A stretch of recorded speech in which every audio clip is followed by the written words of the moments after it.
Una de las palabras que mejor definen al siglo XVIII español es la palabra cambio. En primer lugar, con el nuevo siglo se produjo un cambio dinástico. Los Borbones, dinastía francesa, sustituyó a la Casa de Austria, que venía reinando desde el siglo XVI. Los Borbones fueron absolutamente diferentes a los Austrias. Su manera de concebir la política e incluso su forma de vivir difería de la de los descendientes del emperador Carlos. En segundo lugar, se llevó a cabo un cambio tanto en política interior como en exterior. En política interior se produjo la unificación y centralización de España, y en política exterior, el que había sido siempre nuestro enemigo, Francia, se convirtió ahora en amigo, apareciendo un nuevo rival, Inglaterra. Otra novedad en política exterior fue que España, a partir de aquel momento, miró más hacia el Atlántico que hacia el Mediterráneo. Por último, se produjo un afrancesamiento de nuestra cultura.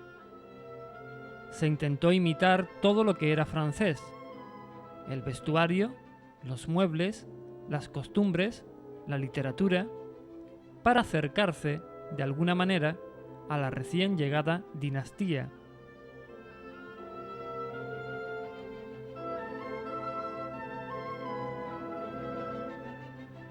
A finales del siglo XVII, el rey Carlos II estaba a punto de morir sin tener descendientes directos. Muy pronto aparecieron varios candidatos. Estos fueron el archiduque Carlos de Austria, José Fernando de Baviera y Felipe d'Anjou. El monarca se decidió por José Fernando de Baviera, con tan mala suerte que el joven heredero murió antes que el rey. Al fin, el que habría de ser el último de nuestros Austrias nombró como su sucesor al francés Felipe d'Anjou. En 1700 murió Carlos II, comenzando el reinado de este, que pasó a denominarse Felipe V, primer Borbón de la historia de España.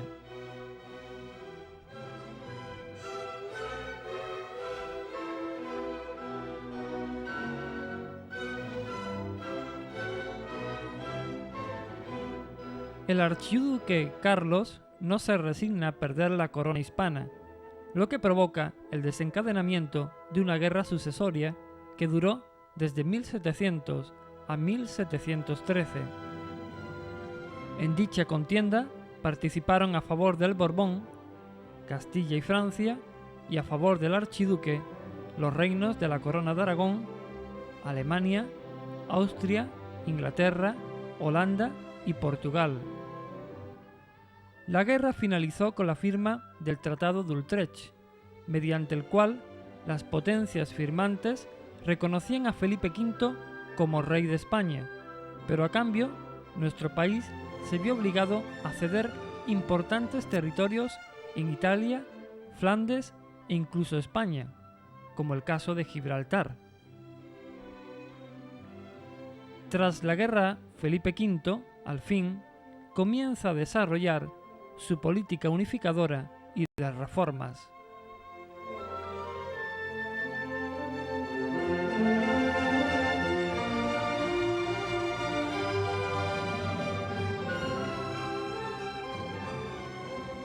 A lo largo del siglo XVIII se sucedieron los siguientes Borbones: Felipe V, Luis I, de nuevo Felipe V, Fernando VI, Carlos III y Carlos IV. Este último cierra el siglo ilustrado y abre el XIX. Tras una interrupción borbónica provocada por el reinado de José Bonaparte, vuelven estos con la llegada de Fernando VII. El deseado, tras la búsqueda durante largo tiempo de descendientes, al fin los consigue con su cuarta mujer, María Cristina de Nápoles. Tienen 2 hijas, Isabel y María Luisa Fernanda. Isabel heredará la corona de España a la muerte de su padre, y María Luisa Fernanda se casará con don Antonio, duque de Montpensier y Galiera.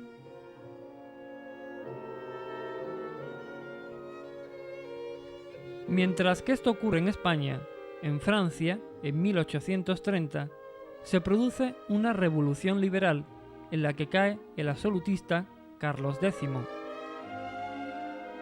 La burguesía, para que no se le escapase la revolución que había adquirido un carácter popular, nombra inmediatamente rey al duque de Orleans y Montpensier, que pasa a denominarse Luis Felipe de Orleans.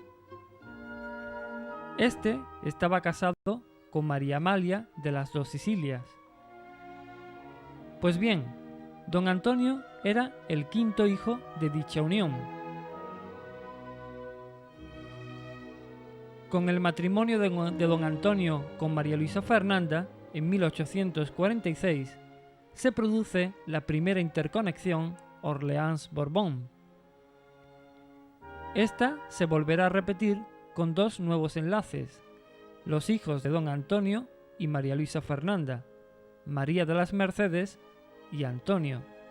Se van a casar con los hijos de la reina Isabel II, Alfonso XII y Eulalia. El matrimonio de María de las Mercedes y Alfonso XII, en 1878, no tendrá descendientes, pero a través del segundo, el de Antonio y Eulalia, en 1886, continuará la rama Orleans-Borbón hasta la actualidad.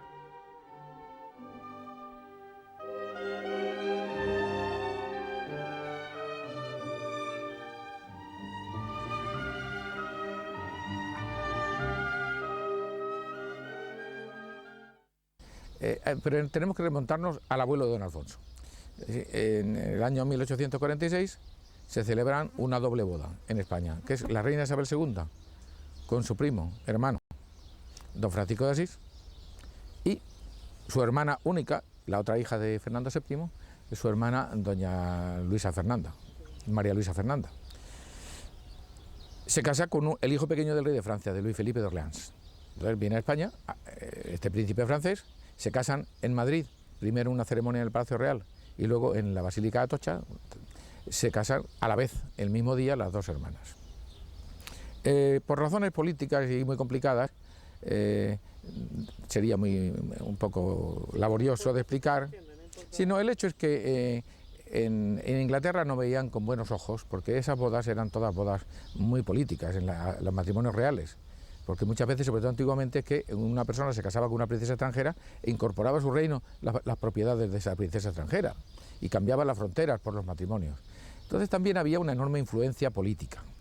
El hecho es que la boda de un príncipe Orleans con la reina de España podía dar excesivo protagonismo a la vista de Inglaterra y de Prusia y de otros países de entonces, podía dar excesivo protagonismo a la familia Orleans en Europa, porque ya el rey Luis Felipe había casado a sus hijos e hijas, por ejemplo, su hija mayor, Luisa, la casa con el primer rey de Bélgica. Otra de sus hijas, Clementina, acaba siendo la madre del primer rey de Bulgaria. Es decir, que Luis Felipe colocó muy bien a sus hijos e hijas, sobre todo las chicas. Entonces, claro, el niño pequeño, que era muy jovencito, viene a España a casarse, pero venía a casarse con la reina Isabel II. Los países europeos se oponen a esa boda y el plan es de, bueno, pues que se case con la otra princesa. Pero ahí había una especie una curiosa historia, y era que decían, bueno, Isabel II no va a tener hijos, se va a morir enseguida, el príncipe francés, Antonio Orleans, el duque de Montpensier, acabará siendo rey de España. El hecho es que por esta razón, aunque cuando se casa esta pequeña infanta, se casa con 13 años, doña María Luisa Fernanda se casa con 13 años, su marido entonces debía tener como 21, y tiene gracia porque ni ella hablaba una palabra de español, Él no tenía, ella no hablaba, perdón, ella no hablaba una palabra de francés, él no sabía español para nada, ella tenía 13 años, no se sabe cómo pasaría aquello, el caso es que aquello funcionó muy bien. Y como es natural, al casarse esta princesita española, a que luego la llamaban en Francia la Petite Sauvage, la pequeña salvaje, porque habían sido por muerte prematura del padre y haber nacido muy al final de su vida y por razones políticas las habían educado prácticamente el gobierno, la había educado a las dos niñas. Y esta princesita era muy espontánea y andaba siempre para allí y para acá y se metía en todos sitios y no le gustaba el protocolo. Y entonces, claro, cuando ya se casa y va a Francia, porque es una princesa que va a donde vive su marido, que es militar del ejército francés en la corte de su padre, Luis Felipe. Llega allí y era una especie de la revoltosa de la familia real francesa. Pero al año siguiente, a los 2 años, se casa en el 46 y en el 48 hay una revolución en Francia que expulsa del país a los Orleans. Entonces Montpensier, que había ido a quedarse para siempre en Francia con su princesita española, pues se ve expulsado de Francia y tampoco le quieren en Inglaterra porque no le perdonaban la boda con la princesa española. Entonces viene a España. Pero a su vez el gobierno de España piensa que el duque de Montpensier es una persona que tiene ambiciones de más y de hacer un poco en España lo que había significado Luis Felipe en Francia, que era un tipo de monarquía ilustrada, con bastante intervención en temas culturales y en otros temas, y hay temor a que se dedique vamos a decir, a mangonear en política. Y entonces el gobierno le dice, Inglaterra los expulsa, dice, no, váyanse de aquí, vienen a España, y en España dice, bueno, en Madrid no, se establecen en Aranjuez, y al final decide, bueno, vamos a ver dónde nos vamos. Como Montpensier había estado el año anterior de su boda en Egipto y en Oriente, descubre el paisaje andaluz. Él llega a Sevilla, descubre el Guadalquivir, pienso yo que a lo mejor estaba pensando en Chico en el Nilo. El hecho es que él descubre, para él el paisaje andaluz es una vuelta a Oriente. De hecho, que cuando vienen a Sevilla, la reina Isabel II les hospeda en el Palacio del Alcázar, ya para qué queremos más, ¿no? Es decir, ambiente oriental por completo, es cuando dice, me quedo, es decir, me afinco aquí, era un hombre riquísimo, compra al Estado la escuela de Marina Mercante, que era San Telmo, lo termina, que era un edificio barroco sin terminar, hace ese pequeño jardín que es el Parque de María Luisa. Estamos hablando de unos muchachos que tienen 20 y pocos años. Y en uno de sus veranos, enseguida empiezan a bajar por el Guadalquivir, entonces las carreteras eran infames, el Guadalquivir era una magnífica vía de comunicación, bajan para veranear, conocen Cádiz, Sanlúcar, y al llegar aquí viene lo mismo, descubren este paisaje increíble de Sanlúcar. Además, a mí personalmente me ocurre una cosa parecida, porque, por ejemplo, toda ciudad, y una ciudad importante como esta, tiene al otro lado del río el otro barrio, Triana. Pero este contraste entre una ciudad llena de vida y al otro lado del río nada más que la pura naturaleza, es una cosa que asombra, de alguna forma alucina, ¿no? Es algo increíble. El hecho es que en las arenas, el paisaje fantástico de Doñana, hace que Sanlúcar constituya el otro palacio de San Telmo. Entonces se hacen el palacio que hoy disfruta la ciudad por su ayuntamiento, y compra fincas a este lado, que se conservan, y compran fincas al otro lado, que es todo lo que tiene hoy día la infanta doña Esperanza con don Pedro de León Braganza, que eran las fincas de la zona del Rocío, de Villamanrique. Y entonces aquí, a un lado y a otro del río, se establece, aunque él viajaba con su mujer, viajaban muchísimo, los infantes duques de Montpensier viajaban muchísimo, pero el hecho es que aquí queda un capital importante en fincas, y es un poco ya el establecimiento de la familia en Andalucía. Entonces ya desaparece la vocación madrileña posible y teórica que pudo haber habido. Mientras tanto, la reina Isabel II ha tenido muchos hijos, no ha hecho nada por morirse, y por tanto pues el destino clarísimo de ellos, tanto por, no digo un destino residual, porque no es que se quedan aquí porque no tienen más remedio, sino que ellos se han enamorado de esta tierra, y muestra de ello es todo lo que hacen luego por Sevilla y por Sanlúcar y por esta región, a la hora de hacer una plaza de toros, a la hora de hacer un tren. Es decir, ellos se vuelcan con esta zona de aquí. Claro, cuando luego después, en un momento determinado, el infante don Alfonso, en la época anterior, por razones de su adhesión, porque era su representante de don Juan de Borbón, el conde de Barcelona, pues es confinado por el gobierno en Sanlúcar, y entonces él va a volar a Jerez, como todo el mundo sabe. Y claro, ¿por qué aquí? Pues porque aquí tiene bienes, y aquí tiene un sitio de vivir. Entonces cuando él decide, esta antigua finca que fue el botánico de Godoy, que fue destruida en su momento, pues deciden convertirla en un sitio de estar él. El palacio se le caía encima porque era un hombre muy austero, muy militar, en el sentido de que le gustaba una vida muy sencilla, y él esta casa de aquí de la finca del Botánico, que era una casita, digamos, de guardas, la obra en los años 50, hace este jardín que es hecho fundamentalmente por la Infanta y por don Ataulfo, que son los que plantan todas estas palmeras y los que hacen este jardín moderno, y aquí es donde él se viene a vivir en un plan mucho más sencillo que lo que pudiera ser la vida en palacio.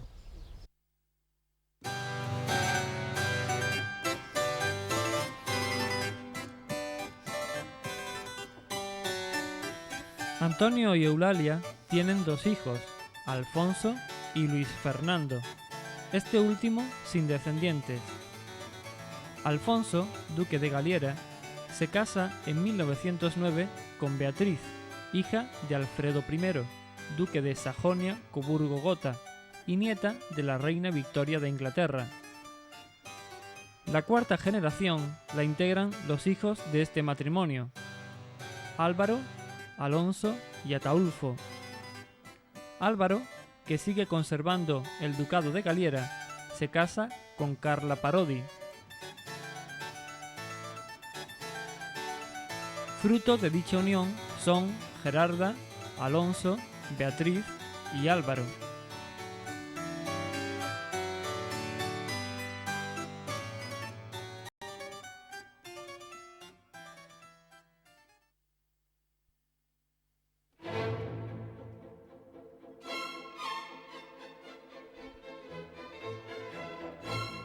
Conozcamos, antes de proseguir, la genealogía de la infanta Beatriz. La reina Victoria de Inglaterra, de la dinastía Hannover, casa con el príncipe Alberto de Sajonia, Coburgo y Gotha. El príncipe consorte Alberto heredará en vida el principado de Coburgo. El segundo varón de la pareja es el príncipe Alfredo de Sajonia, Coburgo y Gotha, heredará el principado de Coburgo, puesto que el mayor, el príncipe de Gales, es heredero de la corona de Inglaterra.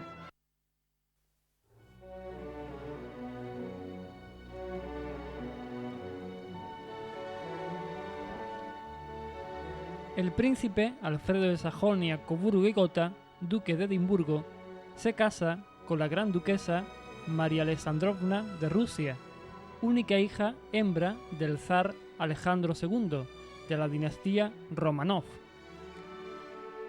La pareja tendrá 4 hijas: Victoria Melita, María, Alejandra y Beatriz, conocida en familia como Bebibi, por ser la pequeña, princesa de Inglaterra e Irlanda e infanta de España.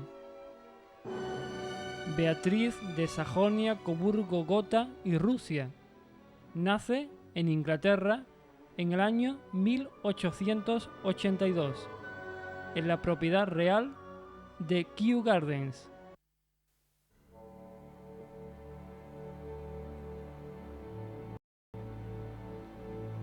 Crece en Coburgo, en Inglaterra y en Rusia, y se trasladará luego a España, al casarse con el infante don Alfonso de Orleans y Borbón.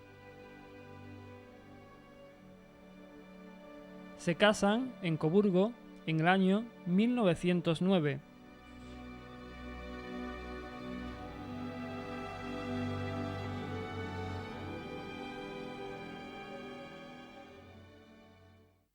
Alfonso era un hombre muy verdad. Era una persona muy sincero, muy franco, y eso lo conocen todos los que trabajaron con él, por ejemplo, en aviación, donde ha dejado un recuerdo memorable de fidelidad por parte de mucha gente. Era una persona muy directo y muy verdad y muy sincero en todas sus cosas, y además muy militar en el sentido que todas las cosas las hacía con un sentido del deber tremendo, ¿no? Y él se enamora como un chaval de doña Beatriz. Y se le olvida, lo digo medio de broma, pedir permiso al rey, porque en España todos los miembros de la Casa Real, incluso toda la nobleza española e incluso los militares, tenían que pedir permiso al rey para casarse. Entonces, pues, él se enamora y se casa por las bravas en Alemania, y naturalmente el rey se casa, oficialmente se enfada muchísimo. Y digo oficialmente porque, aunque también se enfadó de verdad, pero se le pasó enseguida porque se querían muchísimo. Entonces, al poco tiempo, como es natural, le devuelve sus honores, etcétera, etcétera, porque claro, es que fue una especie de escapada romántica, dicho medio en broma, claro.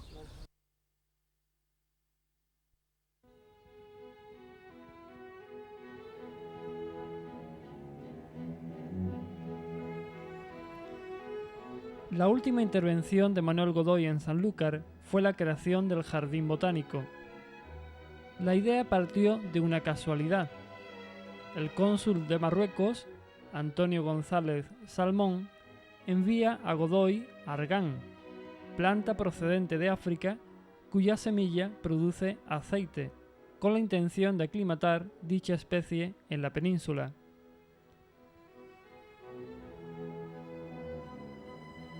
Godoy, el príncipe de la paz, sugirió a la Sociedad Económica de Amigos del País de Sanlúcar de Barrameda que buscase terrenos para realizar unos ensayos. Esta nombra una comisión presidida por Francisco de Terán. Tras rechazar la huerta del Pino de San Diego, propiedad de los padres franciscanos o Cervantes, por la inclinación del terreno, adquirieron la huerta de las monjas de Regina Coeli. El 4 de marzo de 1806 tomaron posesión de 18 aranzadas. Espacio fácilmente regable, próximo al camino de Jerez y con posibilidades de ampliación por estar en venta algunos terrenos inmediatos. El 28 de octubre se amplió con 28 aranzadas del Palmar de San Sebastián, cedidas gratuitamente por el Cabildo. De esta forma, conseguía el Jardín Botánico su ubicación sin excesivas dificultades.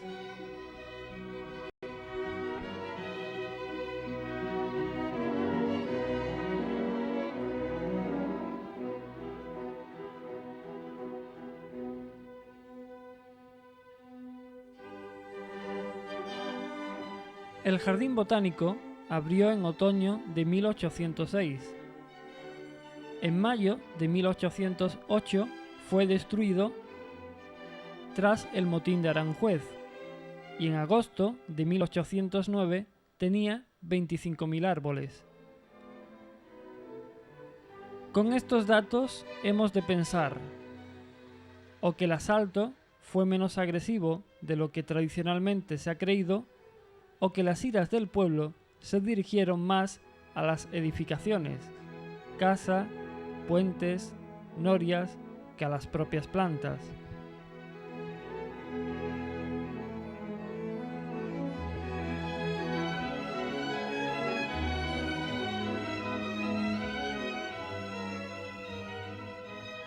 Lo que sí es verdad es que con la llegada de Fernando VII el jardín quedó olvidado y acabó en la ruina.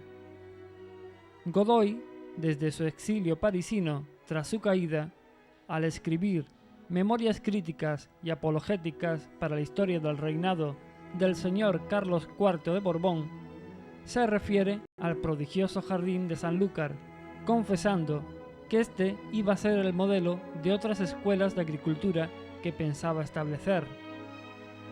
La creación del Jardín Botánico de Sanlúcar no fue un gesto aislado, sino que entraba dentro de un proyecto global inacabado. El político extremeño tenía en mente fundar 24 jardines dirigidos por alumnos del Botánico de Madrid. La bahía de Cádiz era zona recomendable para hacer experimentos botánicos por su clima benigno para nuevos cultivos y por su cercanía relativa a África y América. Por eso hubo varios centros de aclimatación en esta zona: Puerto de Santa María, Cádiz.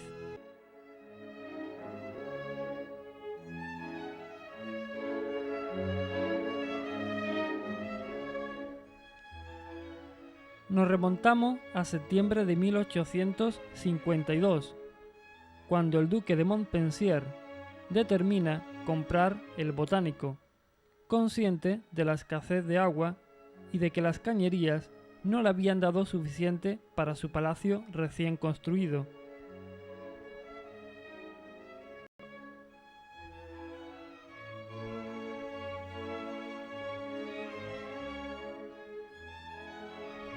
En efecto, los jardines del palacio se habían ensanchado y como consecuencia el consumo de agua aumentaría. El Botánico, propiedad hasta entonces de doña Asunción Rosales, contaba con 2 pozos buenos.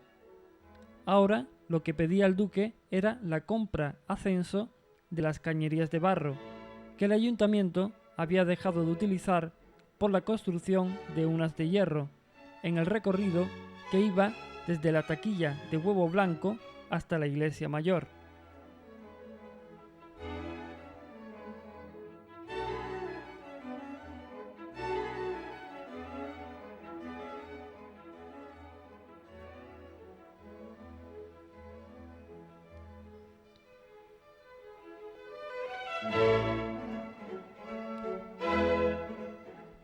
Tanto para las cañerías del Botánico y del Palacio como las de barro de las calles, se usaron otras nuevas de hierro. Las adquirió Montpensier en la fábrica de Bonaplata de Sevilla.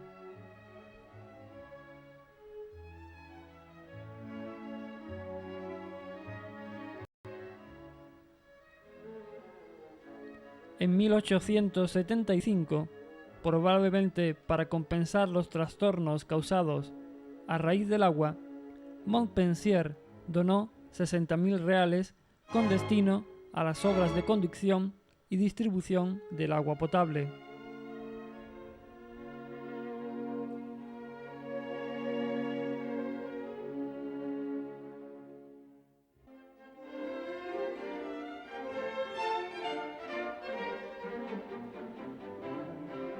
La citada finca del Botánico de Godoy sigue siendo propiedad de la casa y es hoy la residencia raíz de la familia Orleans-Borbón.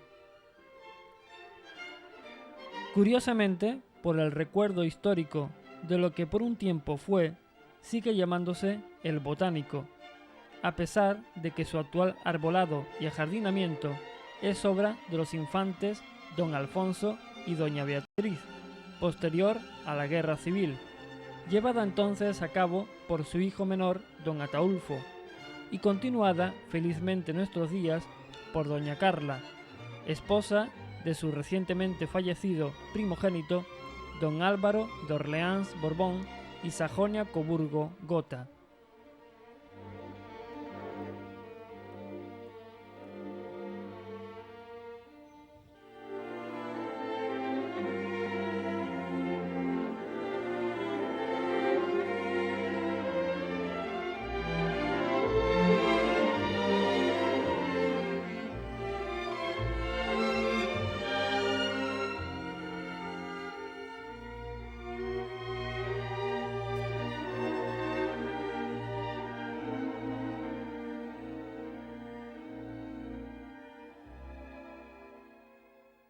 Mi padre trabajaba allí como vaquero, entonces yo he nacido en el Botánico y me he criado con ellos.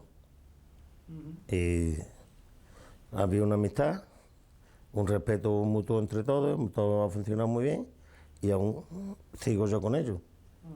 Antonio García era el maestro de taller, o sea que aún yo si lo menciono digo mi maestro, y que teníamos el taller en la calle Caridad.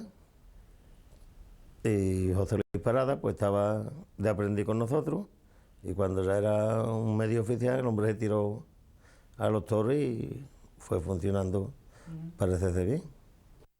Una gran señora, yo la conocí, vamos, ya yo era mayor, pero y una persona que se desvivió mucho por este pueblo, luchó y luego pues digamos con nosotros los trabajadores pues fue un encanto. Yo no puedo tener quejas de ella ni la escuché jamás entre los trabajadores.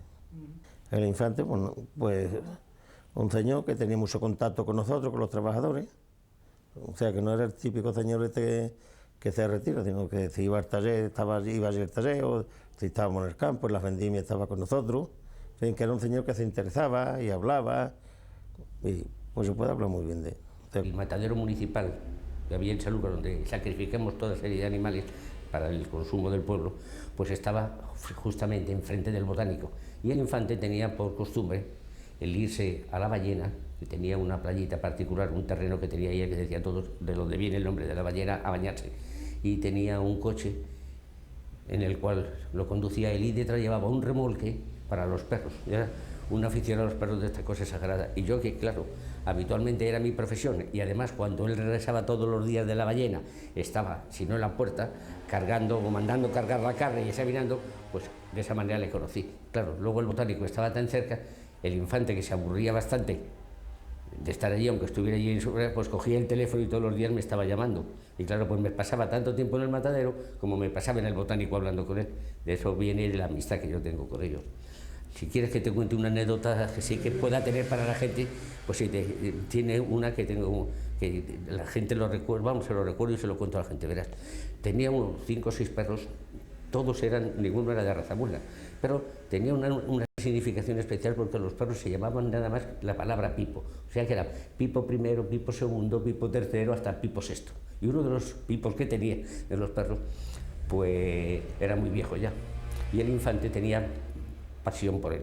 A todos los perros se los llevaba todos los días cuando se iba a bañar, pero con el Pipo venía, que venía el hombre, porque claro, el Pipo, que lo daban unos panzones a bañarse y a correr y a jugar detrás de él, el animalito estaba estresado. Me llamaba el infante: Sebastián, ¿quieres ver? Iba a verle: Alteza, ¿qué hay de novedad? Oye, Sebastián, ¿por qué no me matas el perro este? Nada, yo se lo sacrifico a usted. Oye, Sebastián, y procura, hombre, que no sufra. Yo le garantizo, Alteza, que no va a sufrir absolutamente nada. Hace un día y otro día, cuando iba a matarse, lo que ya iba a preparar para matarse, Sebastián, me da esto, mira que con lo que les quiero, lo que me ha acompañado en mi vida, y aquí tiene y otro día y otro día. Y ya, lo menos un mes o mes y medio, haciéndome esta misma faena, pues dije, pues esto se va a acabar, el perro lo voy a sacrificar. Preparé una inyección y me la puse en el bolsillo. No sé si conocéis vosotros el botánico, pero el botánico tiene un paseo muy ancho, y ya una vez que se pasaba a la casa, había unos bancos de hierro donde cabían 3 personas o cosas así. Bueno, pues uno de los días que me había llamado para el efecto, para ver el perro, y que como siempre me decía, hoy yo lo quiero matar, y cuando llega el momento me da, pues cogí, me puse una jeringuilla pequeña con 1 centímetro de lo que le iba a poner al perro, le sentó el infante así a la izquierda, yo cubría un trozo del banco para que él no viera el perro, y le dije al infante: Alteza, fíjese lo cansado que viene, vamos a enseñarle ahora a que se siente en el banco. Y no hice nada más que preparar la coartada. Me puse así para cerrar un poco, que no viera el infante, saqué mi bolso, es así, cogí la jeringuilla y le pinché al perro. Bueno, eso es lo que preparaba, fíjate, le había preparado una inyección para, bajo ningún concepto, quedar mal. Y digo, ahora llega el momento. Bueno, pues el momento no fue nada de angustioso para mí, porque me puse de pie y le dije: el momento malo yo lo he pasado, Alteza, ahora lo va a pasar, ahora lo va a pasar usted. Dice: ¿por qué, Sebastián? Digo: porque el perro ya ha muerto. ¿Ya ha muerto el perro? Sí. Me levanté, cogí el perro, lo puse así en el suelo, hacia el perro para allá. Se pone el infante de pie, se empieza a dar puñetazos así en el pecho, y me dijo textualmente esto que os voy a decir: Sebastián, qué muerte, si yo no fuera católico te pedía que me pusieras otra a mí. Después de muerta la infanta, tú ya sabes cuál es mi cosa de vida, y yo ya sobró la vida. Nunca podía creer que podía tener el animal una muerte tan dulce. Y eso fue una de las anécdotas que puedo contar de mi amistad con el infante. ¿Cómo era don Alfonso? Alfonso, fenomenal también fenomenal. Me decía Rafaelito, a mí. Yo era Rafaelón porque era gordo, y él me decía: Rafaelito, tengo carta de querido Rafaelito. Y por cierto que me mandó un regalo de la infanta, cuando murió ella, me mandó con una carta muy cariñosa, y para que tuviera un recuerdo, y era el cenicero que ella siempre, que está ahí, el cenicero, que es un cacharro de plata que estaba lleno de colillas, porque no he visto una persona que fumara más que la infanta. Sí. Pero un cigarro de otro, fumaba. Yo lo he visto con la colilla encender otro cigarro. Fumaba un disparate, que le venía muy mal, pero en fin. Pues don Alfonso se le hizo homenaje, se le hizo todo, y actualmente se está escribiendo un libro. Yo he intervenido en el asunto de la foto. Yo le he cedido mucho al señor que está haciendo, que es un aviador. Está haciendo una bibliografía de él, creo que va bastante bien, así que pronto tendremos su bibliografía. Y don Alfonso fue un hombre de un calibre extraordinario. que le gustaba, como yo fui de la Virgen de la Caridad, de la Junta que trajo la Virgen al barrio bajo, lo invitábamos y no falló ni un año. Él venía en la procesión, recorría toda la procesión hasta la plaza de la Salle. Y allí se retiraba él. Pero él, desde que salía, y le encantaba, siempre dice, ¿qué me agrada este paseíto? Yo, pues sí, en su calle, la calle de Infanta Beatriz, pero San Lucas, que es extraordinaria para mí, es extraordinaria, porque yo que tengo que agradecer tanto a San Lucas con las cosas que me han hecho a mí, inmerecidamente creo yo, pero en fin, el muerto al hoyo y el vivo al bollo. Pues yo creo que se le ha hecho poco. Debería haberse hecho más todavía. ¿Comprendes? Porque, pero en fin, cogió una época que estaba en San Lucas un poquillo dormida. Pero ella se mereció mucho más. Y quizás una lástima que las nuevas generaciones mismas... Ahí está lo malo, no conoce la de mi generación quedamos ya 4 o 5 nada más. Y, en fin, la gente vieja sí se acuerdan de cosas de la doña... Sí, pero en fin, es eso, que no se le han hecho grandes homenajes, grandes cosas como se merecía, y grandes recuerdos. Nada más que esa verbena, el recuerdo de esa verbena era para no haberla olvidado. Me llamaron precisamente, yo no soy de aquí, yo soy de la parte de Sevilla, pero estaba aquí parando con una tía mía que era la bandera de maternidad y por las navidades hacía falta personal para hacer las limpiezas. Yo entonces me coloqué para hacer las limpiezas provisionalmente, pero ya me quedé para siempre. Recuerdo que mi hijo nació en maternidad, entonces la infanta fue una tarde a visitar a mi mujer para descanse y le dio un ramo de flores. Estuvo con ella un rato al lado de la cama y en definitiva, pues mira, una atención, ¿no? Es una atención. No quiso cobrarme nada por la estancia y bueno, ¿qué te voy a decir? Yo tengo un gratísimo recuerdo de la infanta. Bueno, yo por allí fui muy poco. Cuando fui alguna vez con esta señora que te digo antes, mi madrina, alguna vez. Y siempre le oía decir también, citando otra vez a este capuchino, al padre Gonzalo, que la infanta, una persona de mucho cariño a esta ciudad, en San Lucas no había maternidad, ¿no? Y entonces la infanta vendió todas sus alhajas y fue todo para construir la casa de maternidad.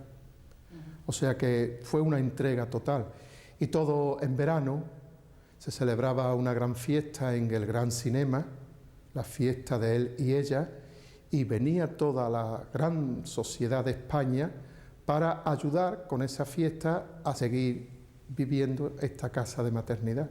Ahí tenemos que darnos cuenta que cuando la infanta muere, pues ya comienza esto a decaer, porque ella era el alma y vida de casa de maternidad, de la casa de maternidad.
aquello consistía primero en sacar fondos como fuera para una obra tan encomiable como era la obra de la maternidad en Sanlúcar, que no estaba asistida absolutamente por nadie. La labor fue tremenda y partió absolutamente desde cero, y todo lo hizo doña Beatriz. ¿Y cómo se buscaba dinero? Bueno, pues de alguna forma se convencía a todo el mundo para que fuera un día al año a esa celebración, que lo de menos era la comida. Lo de menos era la comida, pero sí el compartir unos momentos con don Alfonso, con doña Beatriz. Se hacía un baile con unas actuaciones musicales que presentaba José Luis Péquer, y Bobby de Granet también. Y luego pues había una rifa, una tómbola que se hacía con objetos también asimismo donados por comerciantes de Sanlúcar. De diversos comercios de Sanlúcar, pues cada uno donaba un regalo que se exhibía en una tómbola, y a la que todos íbamos allí a comprar la papeleta de la tómbola para ver quién le tocaba aquello, ¿no? Y había algunos que se rifaban cosas curiosas, como un borrico. Yo recuerdo una vez que se rifó un borrico, y aquel hombre que le tocó, no recuerdo quién, no sabía qué hacer con el borrico. Bueno, el borrico por ahí dando vueltas toda la noche.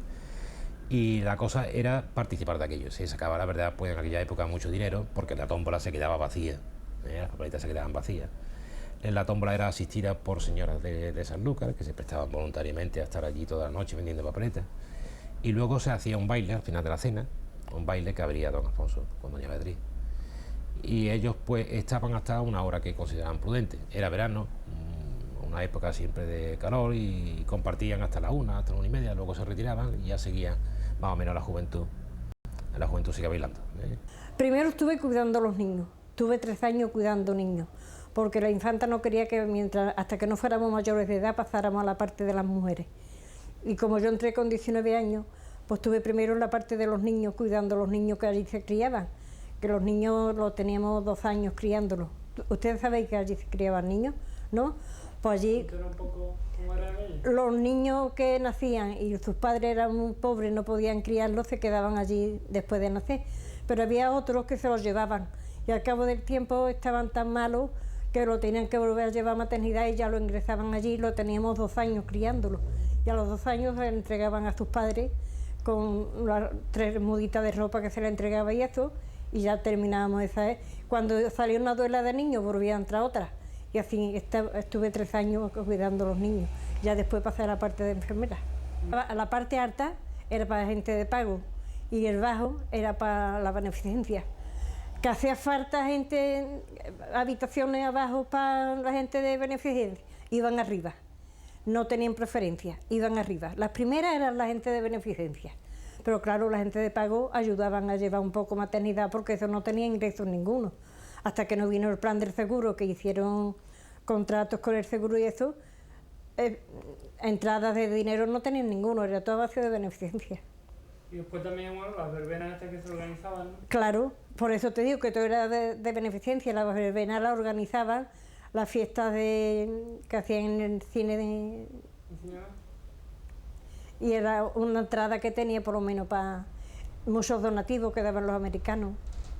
Los americanos ayudaban mucho en maternidad, en todo, en ropa, en comida, en muchísimas cosas.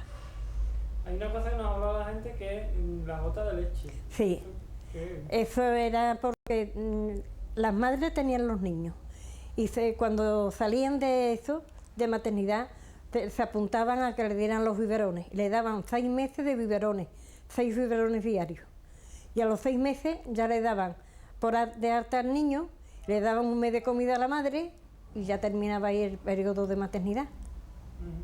Porque también teníamos un comedor, ¿lo saben ustedes? Teníamos comedores para las madres, teníamos 60, 65 madres siempre apuntadas, porque antes de parir, como entonces había tanta hambre, pues la gente estaban, las pobrecitas madres, muchas de ellas estaban debilitaditas, le daban 1 mes de comida para que se repusieran un poco para cuando llegara la hora del parto. Ya después, cuando terminaban de parir, le daban otro mes de comida y ya le daban la despedida. Ahora lo que continuaba eran los 6 meses de biberones, y ya al final, desde los 6 meses, pues le daban 1 mes más de comida y ya terminaba.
Los infantes y la infanta doña Beatriz le tenían una gran devoción al siervo de Dios.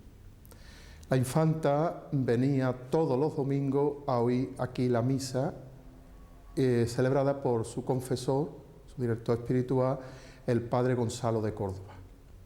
Muchísimas veces le oía decir al padre Gonzalo de Córdoba, en mi época de fraile joven aquí en esta comunidad, que la infanta doña Beatriz era otra reina de Hungría, Santa Isabel, reina de Hungría, patrona de la orden franciscana, la orden tercera. La infanta doña Beatriz era terciaria franciscana. Para nosotros los capuchinos de Sanlúcar de Barrameda, los infantes no eran esos bienhechores de los años 40 y tal. Para nosotros los infantes era algo así como familia. Con decirte que los grandes días de fiesta de nuestra orden venía siempre el infante a comer con nosotros. Era seguro que venía el día de la Divina Pastora y el día de San Francisco. Algunas veces también lo vi el día del Superior. El día que venía el infante a comer, como por ejemplo el día de San Francisco o la Divina Pastora, entraba la señora infanta a la cocina y preguntaba al cocinero que qué carne necesitaba. Porque habría que decir para la gente joven que hasta antes del concilio al convento, en el convento no podía entrar mujeres, era clausura papal, pero la familia real la tenía dispensada y la infanta en grandes días de fiesta pasaba al convento. Yo nunca la vi comer con la comunidad, pero al infante sí. Después la infanta costeó estas pinturas que podemos ver aquí. Santa Clara pues tiene la cara de la infanta y la parte esta de frente, que es la Virgen subiendo al cielo, son unos símbolos recibida por Jesús, y la Virgen representa con la cara de la princesa Carla y el Señor es con la cara, con el rostro del príncipe Álvaro. Como he dicho, el padre Gonzalo era un capuchino que salía poco por Sanlúcar, fue capellán en su juventud del sanatorio de Chipiona y venía de Chipiona a dar clase aquí a Sanlúcar y ya después toda la vida estuvo en Sanlúcar hasta el año 1975 que murió y está enterrado aquí en el cementerio. Cuando hizo los hijos, eso fue obra de los hijos, que lo del botánico que lo arreglaron para que estuvieran ya más cómodos, mejor que en el palacio, en una casa antigua, que es magnífico, que hoy es el ayuntamiento, y era, pues fue muy importante para ella el irse al botánico. Y allí pues daba sus fiestecitas, tenía su chorro de invitados, en fin. Y luego pues hasta eso, su muerte le cogió a los dos en el botánico. Tanto don Alfonso como doña Beatriz.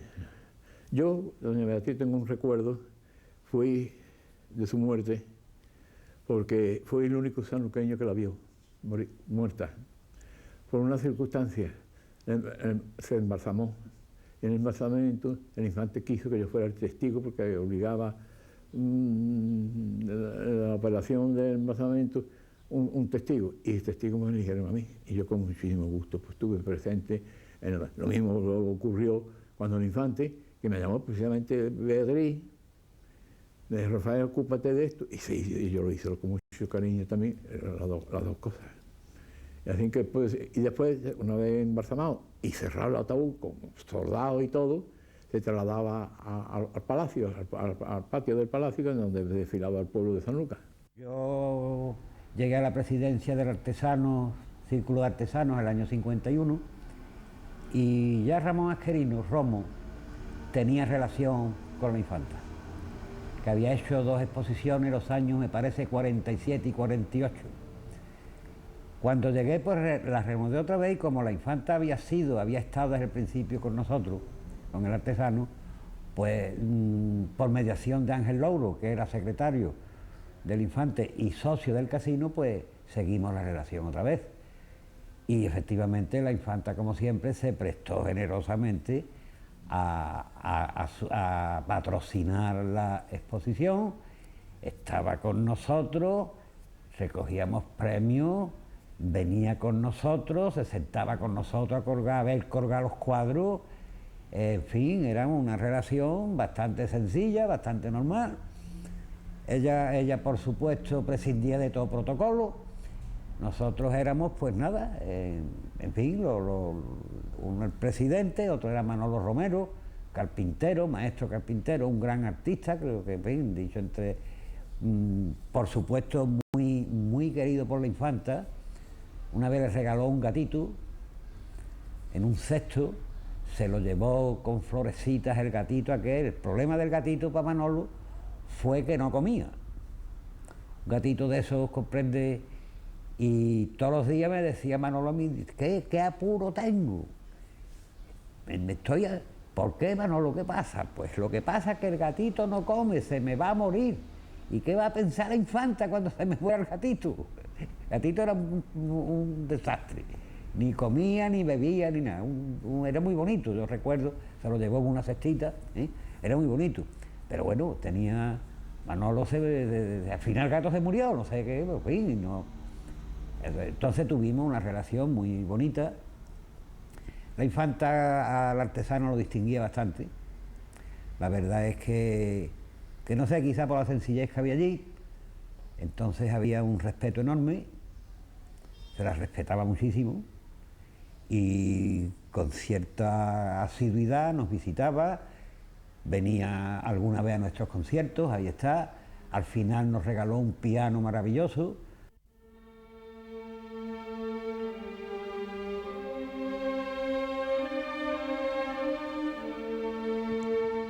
Este documento ha querido hacer un pequeño recuerdo a los infantes de Sanlúcar, como todos sus habitantes les llamaban. La infanta Beatriz Leopoldina Victoria falleció el 13 de julio de 1966. Su marido, el infante Alfonso, murió en 1975. Ambos están enterrados en una cripta en la iglesia de Capuchinos, junto a sus hijos, Alonso, muerto en 1936 en un accidente de aviación, y Ataulfo. Su otro hijo, Álvaro, murió el 22 de agosto de 1997 y está enterrado en el cementerio de Capuchinos.